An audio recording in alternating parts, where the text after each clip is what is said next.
Mardi le 8, bienvenue en prenant votre café. Ça prenait du temps avant que ça décolle, je regardais. Comment ça va aujourd'hui? Comment ça va? Il y a une lettre ouverte dans les journaux. Des broyeurs gâtés de l'agriculture. Hein? On va parler de ça. La compétition dans les engins de recherche. Hein? On essaie de démanteler Google, mais pendant ce temps-là, la compétition, elle est là.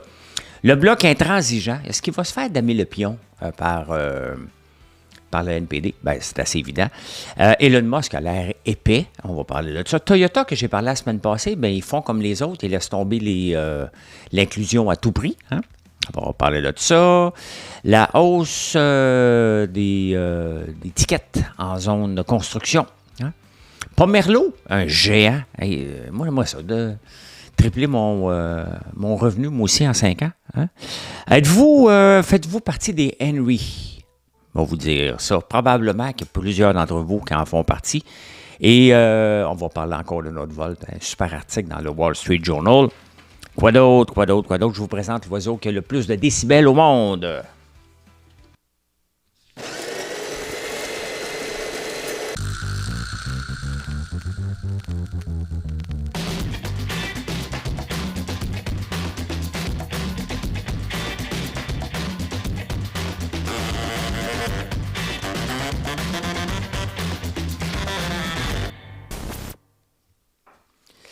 Chaque fin de semaine, je regarde toujours les résultats de nos visites, hein, parce qu'on a le plus la fin de semaine. Vous cuisinez, puis on a de plus en plus de recettes. Et le défi d'une entreprise comme la nôtre, puis bien d'autres entreprises, c'est toujours la même chose. C'est bien d'avoir des visites. Comment qu'on fait pour avoir un taux de conversion plus élevé? Et c'est tough. C'est vraiment mon challenge là, dans la prochaine année. Là, si vous me dites, c'est quoi tu vas mettre tes efforts, là. J'ai des visites sur mon site, on les augmente continuellement. Juste dans la journée de samedi. Juste dans la journée de samedi. Hein, le nombre de fois que mon site a été vu sur les engins de recherche, sur Google, 90 000 fois. Donc, ça s'est traduit par 5 000 visites, ce qui est excellent. Maintenant, j'ai pas eu 5 000 ventes? J'aimerais ça, ça ne marche pas comme ça. Et c'est pas une obligation quand vous venez voir mon site. Là. Vous comprenez l'aspect derrière que j'apprécie chacune des visites, puis en même temps, mais comment je fais pour vous convaincre de nous faire confiance? Et ça, c'est le défi, c'est mon défi de la prochaine année, mon challenge. Hein? En affaires, ils disent tout le temps location. Bien là, je l'ai. Vous venez, vous êtes là, vous me voyez. Maintenant, il faut transformer ça. Pendant ce temps-là, pendant que je travaille à faire des tisanes puis faire du on-farming, comme dit Clarkson, de l'huile et toutes sortes d'autres affaires, bien, il y a la gang de broyeurs gâtés. Hein, parce que il y a différents types d'agriculture. On parle souvent de l'école à 3 vitesses, mais dans l'agriculture, il y a aussi plusieurs vitesses. Ils ont ceux qui ont des quotas. Eux autres, ils n'ont pas de marketing à faire. Ils n'ont pas à se casser la tête. Ils ont de l'argent, ils ont hérité, ils achètent le quota, ils produisent, ils ont l'argent garanti à la fin du mois.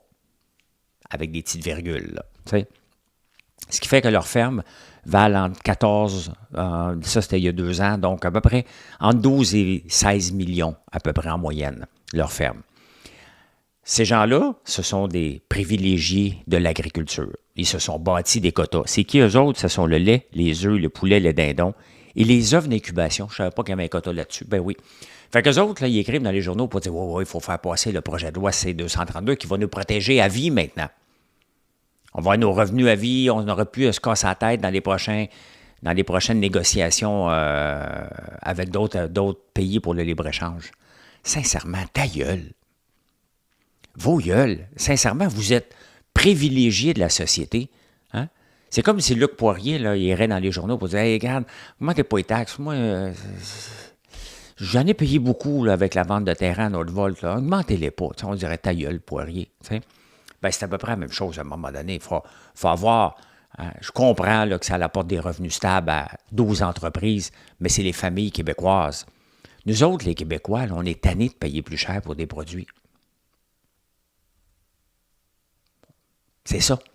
Quand ces gens-là vont broyer, là, c'est parce qu'ils ont un revenu garanti pour leurs producteurs. C'est bien correct, sauf que c'est nous autres, les familles, qui payent plus cher tout ça. Bon, j'ai mes œufs et mes poulets, là, mais quand je suis obligé d'en acheter, bon, on paye tout globalement plus cher pour ça, et ça se permet de l'être ouverte. Tu sais, à un moment donné, hein, une petite gêne. Tu dis, regarde, on va travailler en coulisses, mais on n'ira pas broyer, franchement. Je pense à tous les agriculteurs qui se disent, on a-tu une belle année cette année? On va-tu passer l'hiver parce qu'il y a moins de revenus pour certains, surtout les maraîchers? On va-tu être capable de passer l'hiver? Pendant ce temps-là, la gang de broyeurs demande d'être encore plus protégés qu'ils le sont. C'est pas que je les aime pas personnellement, ces gens-là. C'est des gens super sympathiques, là. Mais c'est ensemble qu'ils deviennent moins sympathiques. Bizarre. Hein? Bizarre. La compétition dans. Tu sais, Google veut se faire. Le gouvernement américain veut démanteler Google. C'est trop gros, il faut se séparer. Mais pour la première fois, cette année, Google va avoir moins de 50% des recherches sur Internet. Pourquoi? Parce qu'il y a deux géants qui se présentent. Il y a TikTok qui est là. Beaucoup de recherches qui est faite sur TikTok. J'en fais moi aussi. Des fois, je cherche quelque chose, je vais sur TikTok en premier. Là. Pas naturellement encore, mais j'y vais. Donc, ils vont pouvoir... TikTok vient de lancer la possibilité de monétiser des mots. Mettons, tu cherches sirop d'érable, je pourrais acheter le keyword sirop d'érable, faire de la pub, mettons, comme on peut faire sur Google. Et il y en a un autre qui va devenir aussi Perplexity.ai, que j'utilise beaucoup, qui appartient à Jeff Bezos et qui fait des recherches vraiment fantastiques. Basées sur l'intelligence artificielle. Je pense qu'ils utilisent ChatGPT derrière. Mais c'est très intéressant. Et là, ils vont permettre, normalement, en ce moment, le revenu, c'est par 20$ par mois, au gratuit comme celui que j'utilise, qui est moins avancé. Mais là, ils vont permettre des recherches, de la vente de mots-clés aussi. Fait que vous voyez, tu sais, quand le gouvernement essaie de démanteler une entreprise trop grande, ben rien n'est infaillible, là. Hein? On s'en va voir ailleurs. Google avait mis l'intelligence artificielle, il l'avait enlevé parce que ça avait tourné au désastre, là. Mais vous voyez que... Too big to fail, Google n'est pas rendu là, bien évidemment. Là. Mais la compétition, elle est là. C'est sûr qu'elle était pour être là.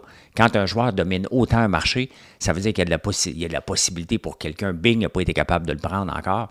Mais les autres plateformes, complètement nouvelles, sont capables de le prendre. TikTok surtout et Perplexity. Allez le voir, Perplexity avec un Y.ai. Il y a eu des élections en Tunisie. Hein, vous savez que j'ai été là cet été. Et Christian, l'ancien mari de Marilyn, est ici au Québec. On parlait de ça. Puis dans les journaux ce matin aussi, il en parle. C'est facile comment gagner une élection dans un pays démocratique comme la Tunisie. Démocratique entre guillemets et plein de sarcasme. 9 des candidats, je n'ai pas les chiffres exacts, là, mais 9 candidats sont en prison. Le président, il se fout en prison. Il va gagner par plus de 80% des voix. C'est parce que l'autre qui est deuxième, c'est son ami qui va avoir un poste sûrement bien élevé. Donc, pour ne pas avoir l'air d'un régime russe, il a dit à son ami, tu vas te présenter en politique. J'ai élargi ça, là. Je n'ai pas tous les détails, bien entendu. C'est pas parce que j'ai été visiteur une fois en Tunisie que je connais la Tunisie. Loin de là, loin de là. Mais, tu sais, ils se disent un pays démocrate et démocratique, alors que, dans le fond, c'est une dictature à côté dans le tapis, là. Faut rire. Hey, le bloc est intransigeant hein, sur les pensions de vieillesse, c'est ça ou rien.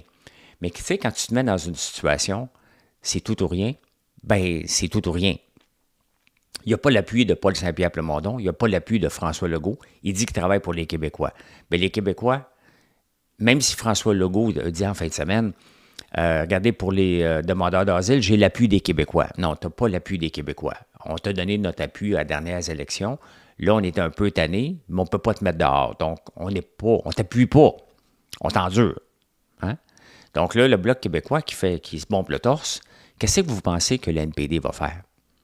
Le NPD, là, il ne se gêne pas pour aller gagner des parts de marché, lui. Hein? Donc, le NPD va pouvoir profiter d'aller refaire un deal, ça slide avec Trudeau, pour ces choses-là, pour avoir des modifications que le Bloc ne veut pas avoir. Et il va avoir l'air encore fou.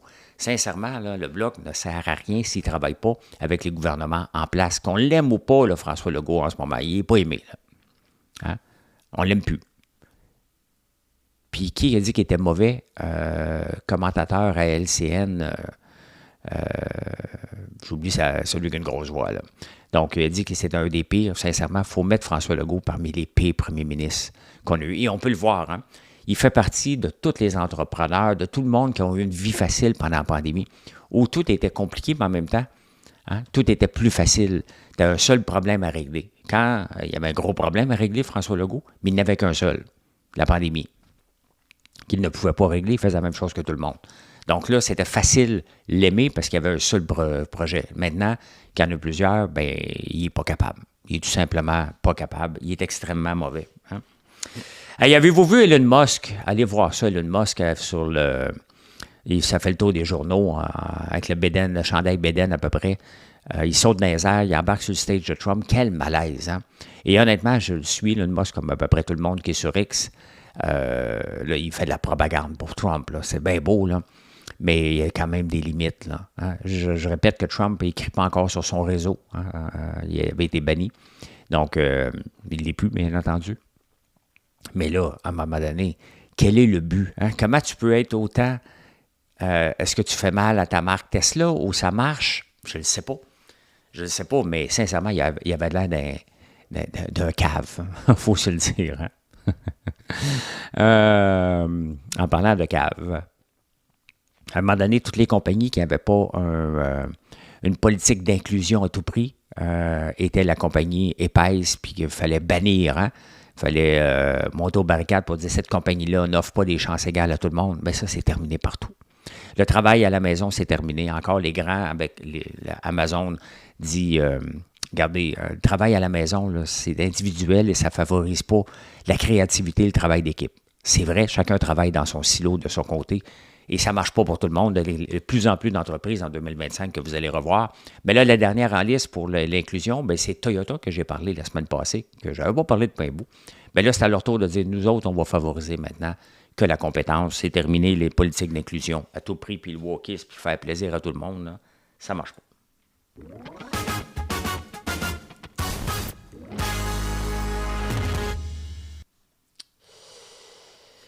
La hausse des tarifs d'étiquettes, des contraventions dans les zones de construction. J'en vois beaucoup. Il y a de la construction partout. Vous en voyez aussi. Et ils disent c'est pour la sécurité. Moi, je n'ai pas de problème. Hein? Puis les amendes sont doublées. Donc, ils ont ramassé, je ne sais pas, juste Louis-Hippolyte Lafontaine, c'est 2 millions qu'ils ont ramassé dans le dernier mois.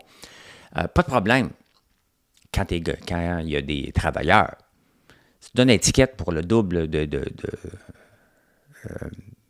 double fois à 3 heures du matin, mettons que la limite est 90, tu passes à 105, puis tu as le double des points quand il n'y a pas un travailleur sur place, ça c'est exagéré. OK, tu as le droit de mettre des radars, je ne suis pas contre les radars photo, absolument pas. Il y a Waze pour ça. Hein? Il y avait la publicité, c'était Mastercard, ici il y a Waze. Il y a Waze pour nous aider. Si tu ne roules pas avec Waze aujourd'hui, tu pognes une étiquette, ben, c'est de ta faute. Hein? T'as à toi de rouler avec Waze, je le mets partout. Donc oui, moi j'en veux plus. J'en veux plus, j'ai aucun problème avec ça. Je veux juste plus voir de policiers avec des séchoirs. Je trouve ça complètement débile. Un char, un homme, ben, un séchoir pour donner des étiquettes quand une machine peut le faire. Regardez à Montebello, là, si vous venez chez moi, vous rentrez sur l'autoroute, là, regardez, là, elle est toujours là, elle est stationnée là. C'est que ça donne, si boire. Mais en un radar photo, là, c'est une zone ultra payante, puis finissons-en, là. C'est du gaspillage de ressources humaines et matérielles aussi. Puis un char qui... Tu sais, juste les gaz à effet de serre, le char qui roule tout le temps, sincèrement. Donc, pas de problème. Pas de problème avec ça, des radars photo, mais soyez logique. Quand il y a des travailleurs, le double. S'il n'y a pas de travailleurs, bien, tarif simple. Il faut arrêter de capoter, là, puis de dire « Ah, c'est pour la sécurité de tout le monde. » Ben oui. Mais on s'entend-tu que 105, là, hein, à 3 heures du matin? Ça ne m'est pas arrivé. Je fais juste dire à un moment donné que c'est la logique. Hein? Ah, bien, ce qui devait arriver arriva. Hein? Le ministre orange, notre ministre Trump, hein? Il est orange comme Trump, boulet, avait annoncé que pour la construction, ça prend des gens de construction, qu'on va payer les gens pour aller à l'école. C'est sans connaître la nature humaine, les amis. Hein? Bien, 75% des élèves, non, 25, c'est ça, 75% des élèves qui ont été chercher leurs 750$ par mois ne se sont jamais présentés sur un chantier de construction. Ça ne leur a jamais tenté non plus. C'est des élèves bougons. Hein? Il y a des gens qui courent ça. OK, on va pouvoir faire 750$. C'est ça. Donc, ils ont été formés pendant quelques semaines pour je ne sais pas combien de temps. Donc, ils ont ramassé 750 $. Ils n'ont jamais voulu y aller. Et on déclare le projet, on va le recommencer. Ça ne marche pas. Tu ne peux pas forcer des gens à faire un métier qu'ils ne veulent pas. Ils vont juste ramasser l'argent. Voyons donc, toi. J'étais dans le domaine du centre d'appel. Des gens qui viennent juste en formation, là, quelques semaines, là, ça fait partie ils sont payés là, dans la formation, là, mais ils n'ont pas une obligation de rendement. Fait qu'ils viennent. Puis à un moment donné, quand vient le temps de travailler, ben, ils se poussent. Ils sont venus suivre une formation, s'en vont dans une autre place. C'est comme ça, la nature humaine, sincèrement. Y a-tu quelqu'un qui a pensé qu'il était pour « Hey, on va donner 750 $, on va enlever la pénurie de main-d'œuvre. » Mais non. On ne comprend rien. On a l'impression là, que, tu sais, à un moment donné, moi, j'écoute beaucoup de documentaires sur les lions puis sur les singes aussi. Hein? Et les gorilles. Puis les gorilles puis les singes, ils montrent à leurs enfants pendant des années hein, comment casser une noix. Tu sais? Ils leur apprennent ça. Comment rentrer avec un bâton, aller manger des fourmis. Hein? Ils rentrent le bâton dans le trou, il y a des fourmis qui sortent, ils lèchent les fourmis. Hein? Comment ça se fait qu'au gouvernement, on n'est pas capable d'apprendre du passé, que les bougons vont se présenter et que ça ne marchera pas? Comment on va s'assurer de ne pas... que les gens, que s'ils abandonnent la formation, il va falloir qu'ils remboursent pour avoir des vraies personnes. Comment ça se fait qu'on n'a pas de conditions? Comment ça se fait quand on donne une subvention à une entreprise puis qu'elle se verse un dividende? On laisse faire ça. On ne met pas de balise, on n'est pas capable d'apprendre du passé. On continue à faire les mêmes erreurs. Hein? Les mêmes erreurs plusieurs fois, c'est d'être stupide. En affaires, là, on a le droit de faire des erreurs, il faut en faire, sinon on va pas assez vite. Faire la même erreur 2 fois, il faut être con. Bon, là, je ne dis pas qu'il y a des gens qui sont cons, là. Je dis qu'il y a des gens qui sont peut-être stupides. Hein? La retombée, Québec solidaire va représenter un plan cette semaine pour la retombée des dîners gratuits dans les écoles. Les autres, ils veulent donner les repas gratuits. Et je n'ai pas de problème. Il y a quelques États qui le font. Le Danemark, on revient toujours au Danemark. Le Danemark sont riches à craquer, ils ont Novo Nordisk. Là. Donc, quand tu es riche, tu peux te permettre. Il y a certains États, aussi aux États-Unis, qui le font. Puis là, on dit, bien, il y a des retombées. Et regardez les retombées d'une gang d'illettrés économiquement. Hein. Il y a des retombées économiques entre 3 et 10 piastres par repas qu'on donne. On peut-tu m'expliquer comment il peut y avoir des retombées économiques? Dans 30 ans, quand l'élève va être bien étudié parce qu'il a faim, entre 3 et 10 piastres de retombées immédiatement. Là, hein? Entre 3 et 10 piastres. Ça, c'est sûr que si tu donnes un pont à faire à Québec solidaire, ça va coûter entre 3 et 10 milliards. C'est ça, entre 3 et 10 piastres en passant. Là. C'est entre 3 et 10 milliards. Même affaire. Même affaire.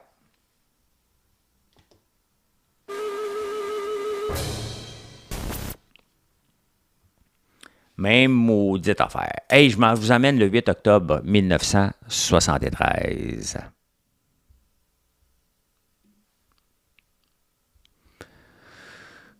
Vous allez voir que plus ça change, plus c'est pareil. Vous le voyez, on est en 1973. Israël affirme avoir stoppé l'avance des armées arabes. On est en 2024 aujourd'hui. Même affaire. Puis il y a des gens, comme le NPD, Greg Sauvé, qui voulait être élu à la Chine pour régler la guerre à Gaza.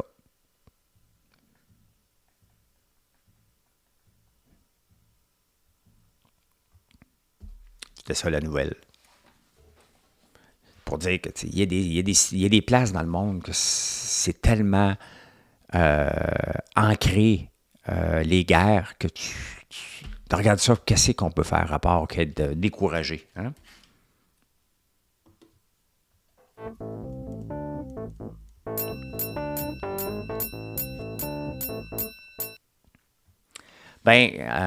On va parler de superlatifs ici. Pas Merlot, les grues que vous voyez un peu partout. Là. Je pense qu'ils font peut-être autre chose que des grues, là, mais sont pleins à tabarnouche. Leur revenu dans les dernières 5 années, avec tous les contrats gouvernementaux, là, puis c'est légal, là. Hein? Je laisse supposer absolument rien. Ils ont monté de 1,5 milliard à 5 milliards. Ben, tant mieux si c'est une compagnie d'ici qui avait vu que le gouvernement était pour investir massivement dans les infrastructures, donc ils ont investi dans des équipements. en conséquence et ça a payé. Des fois, il faut prendre des risques en affaires, bien, ils les ont pris et c'est payant à tabarnouche, hein, 5 milliards, ils font du profit là-dessus. Et j'attire l'attention parce que si vous avez écouté le documentaire de Elisabeth Rioux, sa grand-mère, c'est Madame Pomerleau, la Pomerleau, des grues Pomerleau. Donc, je ne sais pas qu'est-ce qu'elle fait, Elisabeth Rioux. J'ai regardé justement. Elisabeth Rioux, c'est une influenceuse québécoise que j'avais donné une formation quand elle avait 15 ans. Et bon, vous voyez, hein, elle vient d'une famille d'entrepreneurs. Et dans la fin de son documentaire, elle disait qu'elle ne voulait plus, elle voulait plus avoir son compagnie. Est-ce que c'était maladroit ou c'était vrai? Là, je la vois être en vacances à Thaïlande avec sa fille, mais je vois presque plus rien depuis un mois sur son compte Instagram qu'elle poste à part des stories, donc par rapport à sa compagnie. Donc, c'est un peu bizarre parce que si vous regardez mes comptes, moi, il y a beaucoup de nouvelles et beaucoup de stocks, mais il y a aussi énormément de stocks de ma compagnie. C'est normal. On utilise les réseaux sociaux pour vous divertir, mais aussi pour faire des ventes. Il ne faut pas se le cacher.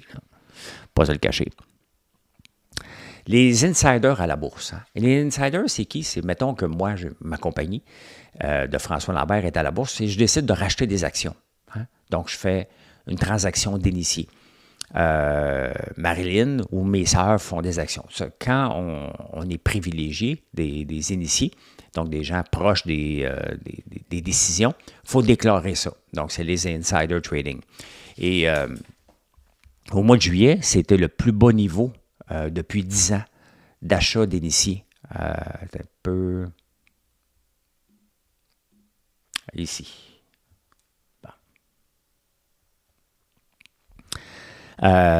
Donc, c'était le moins de transactions d'initiés. Et qu'est-ce que ça veut dire quand quelqu'un achète des actions? Bien, c'est bien évident que si quelqu'un de proche achète des actions, c'est pas parce qu'il pense que ça va baisser, il pense qu'il va y avoir des bonnes nouvelles et que les bonnes nouvelles, le marché va bien les accueillir. Il y a un graphique ici, sur les 10 dernières années, 100 $ investis dans le Russell 2000 ETF, passivement, ou en suivant le signal des initiés. Hein, tu peux t'abonner pour voir. Tu peux certainement, je pense que le site où je suis en ce moment, Insider Sentiment, je pense, en tout cas, il faut que tu sign up. Là. Ben regardez, si tu fais rien, supposons que les initiés disent qu'ils vont vendre, puis que tu fais rien, ben ton 100$ devient 85$. Donc, il y a 10 ans, tu mets 100$. 10 ans plus tard, si tu ne suis pas les signaux des initiés, ben ça devient 85$ dans le Russell 2000, qui est les petites entreprises. Si tu fais juste investir dans le S&P 500, le Russell, ça aurait passé de 100 à 185$. Si tu suis les insiders, donc tu investis, mais tu suis les signaux. Ils vendent, tu vends, tu achètes tout le temps. Ben ton 100$ devient 225$. Donc, est-ce qu'on doit suivre? Ben, c'est beaucoup de choses, mais est-ce qu'on doit suivre, surtout pour les petites capitalisations, les signaux d'initiés? Ben, ça veut dire beaucoup, beaucoup, beaucoup, beaucoup. Donc, en mois de juillet, ils n'ont presque pas acheté. Warren Buffett aussi a beaucoup de cash. Hein? Il attend des bonnes occasions. Ça ne veut pas dire qu'il y a toujours une boule de cristal, mais le gars a quand même un bon rendement depuis des années. Donc, il n'achète rien en ce moment. Les insiders n'achètent pas leur propre compagnie, ils les trouvent trop cher. Et Buffett a plein de cash. Donc, c'est un signe de faire attention, tout simplement. T'sais. La bourse, je lisais un article dans le Daily Mail en fin de semaine, puis il disait, bien, quand tu investis à la bourse, attends-toi que ça tombe de 50%. Non. Oui. Attends-toi que ça peut tomber à 100% si tu investis dans une seule compagnie. Mais avec tous les fonds indiciels, est-ce que la bourse peut tomber de 50%? Ça prendrait quelque chose de majeur. Et on l'a vu de toute façon, hein, même les choses majeures, en 40 jours en moyenne, c'est récupéré depuis 40 ans. Donc, oui, la bourse peut avoir des grandes fluctuations, puis ça fait partie du haut vers le bas, mais est-ce que ça peut tomber de 50%? Je serais pas mal surpris. Je broyerais un petit peu aussi. Vous autres, est-ce que vous broyez? Est-ce que vous êtes des Henry? Des Henry, c'est des high earner, not rich yet. Hein? Donc, vous gagnez beaucoup, mais vous n'êtes pas encore riche. C'est quoi beaucoup? C'est 14,4% de la population qui gagne au-dessus de 200 000 $ par année en Amérique du Nord. Donc, des gens, tu dis, oh my God, ils sont riches. Hein? Ceux Québec solidaire veut abattre ces riches-là. Le problème, c'est qu'ils ont une maison en conséquence, ils ont un auto en conséquence, ils ont un train de vie en conséquence. Donc, ils ont de la misère à s'en mettre de côté, malgré 200 000 de revenus. Souvent, avec le conjoint aussi fait la même chose. Donc, on les appelle maintenant les Henry. Hein? High earner, not rich yet. C'est 14,4 % de la population, quand même. Hein? Il y a un autre article super intéressant. Nordvolt, ça fait 2 jours que je vous en ai pas parlé. Fait que, il est à temps. Nordvolt essaie de révolutionner un marché qui existe. Il existe le marché des batteries. Bon, il est chinois, mais il existe quand même. Et en ce moment, on a tellement bâti d'usines, puis le marché n'a pas suivi. Tu sais, Nordvolt, là, c'est pas juste hey, ça nous prend notre propre usine. Hein? Le marché est inondé de batteries. Pourquoi faire, vous pensez qu'ils sont de moins en moins chers? Le marché, en ce moment, a une capacité de 7,9 TWh et la demande est seulement de 1,6. Le marché de la batterie en ce moment disponible, les batteries disponibles représentent 4 fois le marché disponible. Bien, c'est sûr qu'il va y avoir une guerre de prix, puis c'est sûr que là-dedans, il y en a qui vont tomber. Regardez, on va regarder un autre marché, le marché des brasseurs de bière ici. Il y en arrache, il y en a beaucoup qui ferment, des brasseries, des micro-brasseries, parce qu'il y en a trop. Bien, dans un marché qui a trop, bien, il y en a des gens qui tombent. Nordvolt n'a presque pas de chance de survie. Il n'y a pas de chance. Il est trop endetté. Il n'y a pas de clients. Quand ton propre actionnaire décide de te laisser tomber comme BMW, pas grand chance. Vous pensez qu'on ne peut pas tomber? Il y avait British Volt qui s'est emmené ici en grande pompe aussi en 2021. Ils ont fermé en 2023, qui était British, bien entendu. Donc, ça peut tomber des grandes entreprises et ça tombe quand ça monte trop vite. Nordvolt, dans le contexte actuel, a 0 chance de survie. Il y a trop de batteries disponibles pour un nouveau joueur.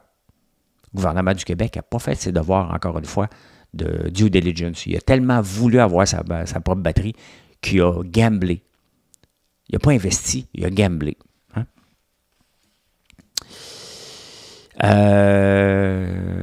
Henry, Insider, pour Merlot. Ah, le prix du pétrole s'envole. Ben oui. C'est normal, avec toutes les guerres, on va aller voir ça. Puis j'ai finalement trouvé le prix du pétrole canadien, parce que j'en parle jamais, parce que c'est pas le même prix. Ben, regardez, hein, on remonte, on avait frappé un creux de 68 $ et on est à 79 maintenant. Quand on vient voir ici, Insider, non, ça on l'a vu, ça, ah oui, ok, c'est ici, bon, je l'ai. Western Canadian Select, il est à 61,68. Il y a un mois, il valait 51 $. Donc, il a monté de 10 $. Il se vend moins cher, le pétrole canadien, parce qu'il est plus sale, plus difficile à nettoyer.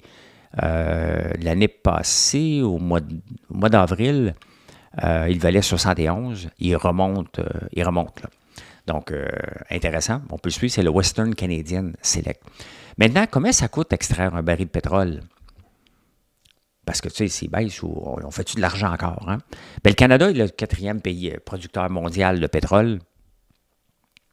Le premier, c'est les États-Unis. Ça leur coûte à peu près, eux autres, il y a beaucoup de gaz de schiste, entre 30 et 50 $ du baril, l'extraire. Regardez l'Arabie Saoudite. Hein, ils ramassent presque le pétrole à la cuillère, eux autres, dans le sol. Entre 2 et 6 $ que ça coûte. Ça coûte rien. En Russie, ça coûte à peu près 15 $. Et au Canada, on parle entre 35 et 65. Il y a des derniers chiffres de Shell qui disaient 27 $ le baril à 37 $. Donc, ça varie beaucoup. L'Irak, en 10 et 15. La Chine en extrait aussi. Bref, hein, au Koweït, 8 $. En Iran, 9 $. Donc, l'Iran, qui est pas, on est 2 fois plus gros producteur de pétrole qu'eux autres, quand même. Hein? Quand même. Donc, il y a de la marge. À 27 $, quand même, qui se vend 60 $. Là. Ça, c'est de l'argent dans tes poches. S'il se vendait à 28 $, là, on serait dans le trouble un peu, mais on n'est pas rendu là. Puis il ne sera jamais là. Hein. La semaine passée, j'ai parlé de Selena Gomez, qui fait partie des très riches maintenant, hein, des trilliardaires. Elle vaut 1,3 milliard avec ses cosmétiques Rare Beauty. Puis elle a été en entrevue, puis elle n'était pas à l'aise de parler d'argent. Il y en a qui sont à l'aise de dire combien ils dépensent. Elle dit, je ne suis pas à l'aise. T'sais. Moi, ce que j'aimerais faire, c'est dire merci aux acheteurs de me faire confiance. Et c'est ça, la vraie réponse. Hein? C'est ça la vraie réponse. C'est que pour arriver avec 1,3 milliard de valorisation, c'est qu'il faut qu'elle fasse des bons produits que les gens vont aimer, qui vont faire la job. Parce que quand même, d'être une vedette, tu vends de la scrap, ça ne marche pas. Puis elle a dit, garde, moi, ce que je veux mettre de l'avant, c'est donner crédit aux acheteurs qui font confiance. Ça, c'est une fille qui va aller loin. C'est pas une maudite arrogante comme bien d'autres qui se pensent qu'ils sont la dernière réincarnation de n'importe quoi mélangé ensemble, là, tellement qu'ils sont bons et sont fins. Là.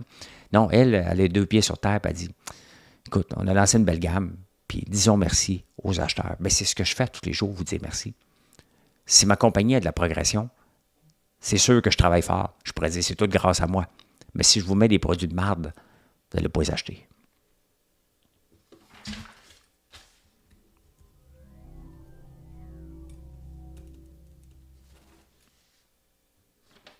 C'est ça, avoir une tête sur ses épaules.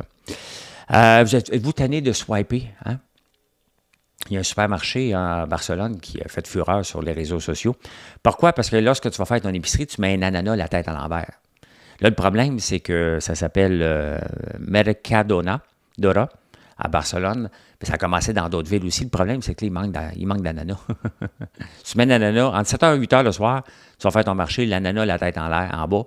Ça veut dire que tu es prêt à rencontrer. Fait que tu as le droit de jaser avec l'autre personne. Pas fou, hein? Au lieu de swiper sur Tinder. J'ai déjà rencontré quelqu'un dans un supermarché, moi. Ça n'a pas été une blonde, là. Une amie. Et, bien, elle trouvait de son goût, là. Puis moi aussi, hein. Je l'ai spoté. J'étais avec mes gars, en plus. Ça arrivait une fois. J'ai fait comme tabarnouche. Là, les gars ont dit papa. Je dis, ben, elle m'a écrit par la suite sur Facebook. C'était facile de me reconnaître là, pour elle. Puis on est devenus amis. Ça n'a pas marché dans le dating, là, même pas rien. Là. On est allé manger au restaurant, c'est super bien entendu. Mais c'est ça, ça est déjà arrivé une fois. Donc là, vous pouvez le faire avec un ananas. Maudit que ça se dit mal. Hein? Allez, je vous fais entendre le bruit d'un oiseau qui est le plus bruyant au monde. Je ne vous le montre pas en vidéo, je ne sais pas s'il y a des droits d'auteur dessus, mais le bruit, on devrait être correct. Écoutez ça. Ouais, un peu.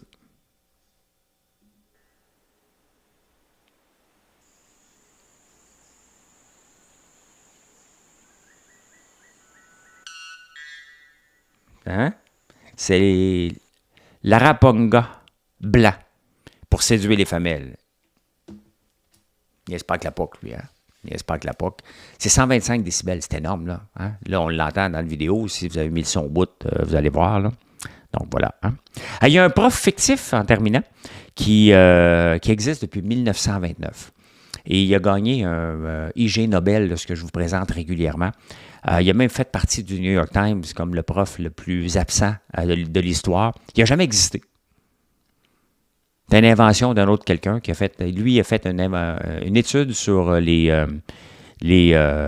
pots cassés, les crackpots. Et selon la légende, il donne des conférences à tous les vendredis saints et tous le 29 février, quand il y en a un, bien entendu, il n'est jamais là. Hein? Donc, c'est le fun des légendes urbaines comme ça. Pour que les grands journaux en parlent, c'est spécial. Mais moi, je peux dire ceci. Mission accomplished. Merci d'être là encore une fois. Je vous souhaite une excellente journée. J'espère que vous avez apprécié. Si oui, ben, merci de le partager, de faire un like. Venez nous voir sur françoislambert.one et passez une excellente journée. À demain. Bye.